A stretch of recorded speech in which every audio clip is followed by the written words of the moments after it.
Today we will be taking a look at how a typical manager will be able to use the Manager Self Service functionality.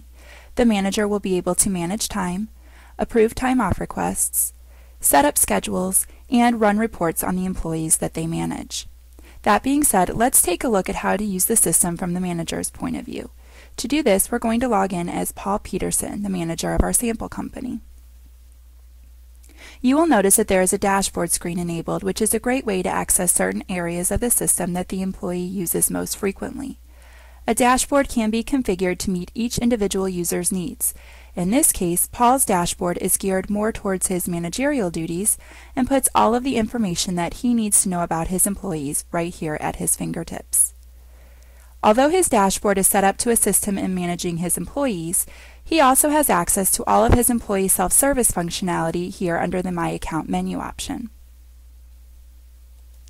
Back on the dashboard, he has a list of quick links that takes him to the items that he accesses most frequently. These hyperlinks are configurable based on the employee's role. He can also view a dot board to see who is in and out of the office at any given time throughout the day. The blue pin represents that the employee is clocked out, while the red pin indicates that they are clocked in.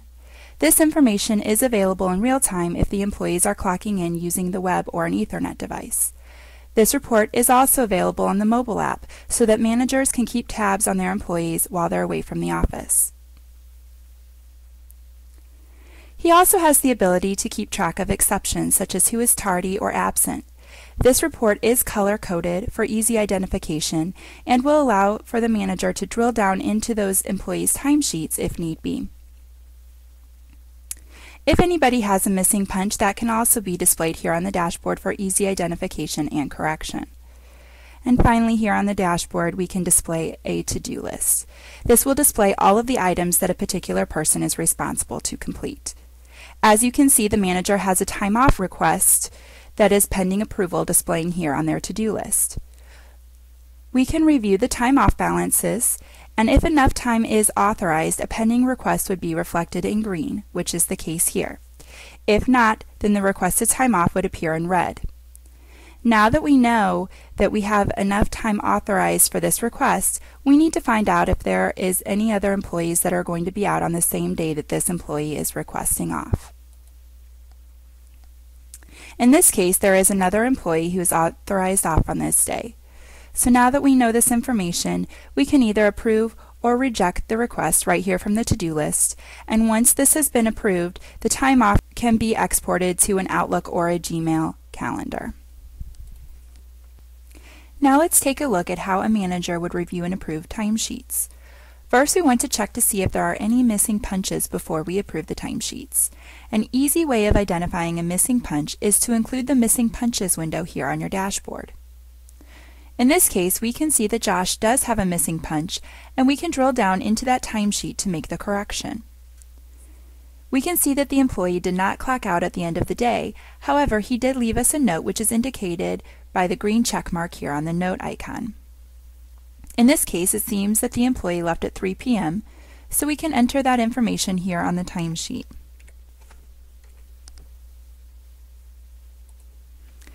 Now keep in mind that the system is capturing all of the details around who logged in, what changes were made, the old value versus the new value, and which IP address the change was made from. This is all being tracked in an audit trail report which can be run at any time. Back on Paul's dashboard, we can now move forward with approving the remaining timesheets by clicking on the Pending Approval link. This will bring Paul to the screen that he uses to review items such as how many regular hours were worked and the overtime hours as well. This report includes all of the timesheets that this manager is responsible for approving. The manager can approve them on an individual basis or all at once by using the green flag here at the bottom of the screen. Once these have been approved, the timesheets will then be ready for payroll. Now let's talk about how we can go about managing schedules in our system. There are two schedule reports that I want to show you today. The first is the daily schedule. The daily schedule is showing us a graphical representation of the schedules for the days that we define here at the top of the screen. This report will help you identify any gaps in coverage. You can also use the employee filter to filter this report by a certain group of employees, such as a specific department. The next report that I want to show you is the weekly schedule. This report shows the scheduled time for each employee for the date range that you've defined. You also do have the ability to override or change a schedule by clicking on any cell. Then you have the ability to change the schedule type. Also, the schedule can be tied to a specific shift or cost center. As you can see, the manager will have the ability to access everything that they need in order to manage their employees here within their Manager Self Service portal. With that, we have completed an overview of the Manager Self Service functionality. Thank you for your time, and please contact us today for more information.